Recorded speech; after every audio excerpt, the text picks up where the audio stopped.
নমস্কার, অ্যাস্ট্রোলজার সৌরভ চক্রবর্তী। আজকে বলবো কুম্ভ রাশি নিয়ে। যাদের কুম্ভ রাশি 15ই আগস্ট থেকে 15ই সেপ্টেম্বর কেমন যাবে, ছোট্ট করে একটা আপডেট আমি দিচ্ছি। এই আপডেটটা যদি আপনাদের ক্ষেত্রে ম্যাচ করে অবশ্যই কমেন্টসে জানাবেন। ঠিক আছে, প্রত্যেকটা রাশি আর লগ্ন কিন্তু ফিঙ্গারপ্রিন্টের মতন।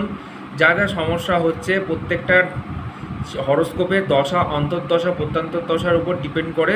তো ইন্ডিভিজুয়ালি চার্ট টু চার্ট কিন্তু ভ্যারি করে প্রত্যেকের ক্ষেত্রে। তো তবু একটা আপডেট আমি দিচ্ছি।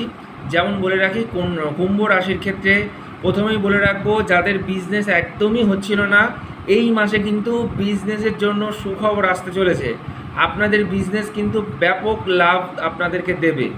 যাদের বিবাহের জন্য কোনো বিবাহিত জীবনে খারাপ সময় দিয়ে খুব পাস করছিলেন, তাদের জন্য এই মাসটা খুব ভালো যাবে। এবং যাদের বিয়ে হচ্ছিল না, বিয়ের জন্য কোনো যোগাযোগ পাচ্ছিলেন না,